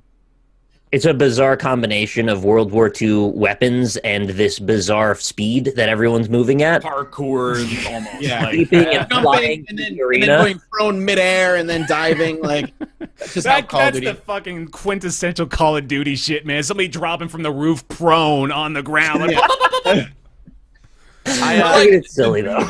I know I've told this anecdote 3 or 4 times now, but it really like was a rude reminder of what Call of Duty is, which is fine, but like extremely arcadey. That I was getting killed by that dude with the shovel over and over. Like, dude carrying a little pocket shovel would run into like our trench with 3 of us sitting there and just be like, dong dong dong, and get a triple kill. You're like, yeah, if you see him coming, you got him, no problem. But if you ever have him take up more than 30% of your screen, you're gonna get killed by a shovel. Because if it touches you, you die. That was one of our games in particular, Nick and I, that was just like, it was the laggiest match in the world, and it had a dude running around on the other team with a shovel just fucking killing everybody. It was absolutely awful. And the thing that bugs me the most, and this has been a part of Call of Duty for ages now, is the way they do the respawn system where you're not like on a line, right? Like the way combat you would expect is there's an enemy line. Sometimes people cross it. In this, people respawn wherever team isn't. Meaning the whole match is just people moving around like a blender through the whole map. You can never not expect someone to be behind you, which makes no actual sense. It feels like you're playing an FFA in a team game. Yeah, that's right. And I find that very frustrating. You can't really use tactics properly when there's people behind you at any point for any reason. Maybe you can, minor gripe, I guess. If you communicate. So, like, I was thinking the same thing where I was like, if you're using, like, the Garand, for example, you can't, or the Garand, I guess it's not French, but you can't, like, stay scoped or even just watching a lane because your entire, like, other 270 degrees are exposed. Right. Like if you had a team, you might be able to actually coordinate that. So I'm gonna put that on me for playing. And they do that intentionally to keep the matches moving fast. I understand that. It's just my personal preference that's annoying. That's why I always kind of lean towards like Battlefield games because there's at least a little bit more like coordination and that kind of thing. Coordination. It's still fast paced and it's still arcadey, but the maps are bigger. And if I want to, I can be the sniper that hangs back and not running in and doing all the crazy stuff that I can. Yeah, if you're a sniper hanging back in this, you're gonna get killed off spawn in like 5 seconds. Well, there's like a couple, and I'm not a professional level designer. There's a couple maps I really do not like though. Was it the boat? Yeah, USS. I hate the boat. So like you just get sniped if you go like either of the two side lanes right off the top. You're gonna get sniped, or you're gonna end up in this like 2-fort style battle where you guys just I got you, respawn, come back to the sniper spot, and we'll do a duel with each other again. And then there's the one that has the big like a train in the middle of it. For whatever reason on that one, I just cannot get my like shit together. Like I die all the time. And then all of the other ones, and maybe this is coming from playing a lot of Battlegrounds of Fortnite. All of the other ones, I feel like you're just constricted. Like it's so claustrophobic. It's just like that's why I really like Titanfall 2 because it's still the same arcade Call of Duty combat, but the maps have to be bigger because mechs exist. So you still have that fast-paced kind of combat, but it's chaos and arcadey. But you're not forced into this one small room, and there's the element of a mech walking around outside you have to be aware of. And yeah, I actually liked Titanfall 2 multiplayer a lot. Yeah, that's I think the gist of it. I do want to mention I started just feeling bad playing the campaign and had to stop. What do you mean by that? Like, it just made me feel bad, man. It's war. It's horrible. It was depressing. I was like, that's totally fair. Anymore, but it is World War II. You know what you're getting on the tin with that one. Yeah, I probably should have been more ready for it, but. It's very visceral at the very beginning, and intentionally so, obviously, but like it's right in your face from minute one through much of it. So a lot of it's kind of gratuitous too. They're really like they dwell on a few things, like, oh, look how horrible this particular instance of gore is. Like I said, it's overwrought a bit. It's very overrated. Yeah. They particularly dwell on things. You're right. He's so Scottish, dude. It's crazy. David Tennant is. I know he's actually Scottish, but like they go overkill. It's all right. Like, do they have to brag about it? What? Being Scottish. How Scottish he is. That's like in his like contract. All right. That's Call of Duty World War II. It's available now on basically everything. It's on your phone probably. Reviews it's a mobile game. Yeah, reviews are mixed at the moment though. That's like I was telling you, dude. Like everybody on Steam, it's not historically accurate. Why are the guns? Why do they sound like they're from 2004? For that, clearly. Yeah, it's not what it's about. Like, just an action movie. There's a shotgun that lights you on fire. They had that in World War II. They probably did have incendiary rounds, I guess. I don't know. I'm not a historian at all. The shotgun hits you. Your body goes up in. It actually looks amazing. Though. Like there's embers flying everywhere, and you're on fire for a second. Dude, This is such a weird tangential thing. That shotgun that Rob showed us, though, I want to fire that thing. The one that puts out fires. That looks awesome, man. Cool. Fire the other shotgun first, light the fire, then fire that shotgun, put it back out. Million views on YouTube. All right. Unconventional light switch. It's Call of Duty. That's it. Hey, everybody, that's going to do it for another episode of Roundtable Live. Thanks for joining us. Thank you very much, Stallraffle, by the way, for the 10,000-bit cheer a couple hours ago. I really appreciate that, man. That's big support. Thank you so much. Exciting news. I believe we are 100% confirmed, right, Nick? For next week? Cool. We're good. Okay. We're going to have Edmund back. Edmund McMillan is going to join us on the show again. He's going to talk about The End is Nigh and the upcoming Bumbo games. We're very excited to have him back on the show. I was thinking we should bring him back every 69th episode. Don't you think? Like, that'd be a great recurring episode 138. Get Edmund back on. That'd be good. So we got Edmund back on for the show next week. So that's very exciting stuff. We'll have the little event thing down below. We'll include his name and we'll get you all set for that. So that's good. For now, though, we want to say thank you very much for watching this particular episode of Roundtable Live. Really appreciate you. Thank you very much to our Patreon supporters over on patreon.com/roundtable, where you can send a few bucks a month to us to keep this show going. We'd really appreciate you for that.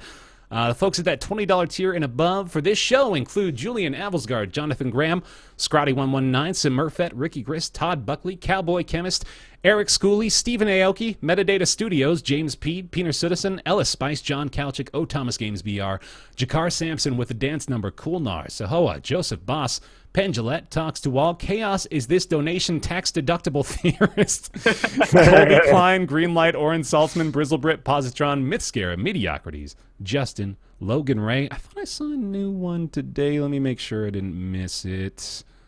No, okay, I guess that's it. All right. Thank you very much. Patreon.com/roundtable. You can, of course, follow us on Twitter. That's at RoundtablePC. If you're watching the VOD, you can catch the show live over on twitch.tv/roundtablepodcast. We air every Friday at 3 p.m. Pacific. Also want to thank our Twitch subscribers over here. Thank you very much, guys, for the support. Includes Benson and Hodges, Kodak, Mike, Blue, Egg and Ham, Red Devils Rock, and Hi, I'm Jorl. Thank you guys very much for the support here on Twitch as well. Back next week with the Edmund Show. Thank you very much for your support, and we'll see you then. Goodbye. Later. Goodbye. Bye, everybody.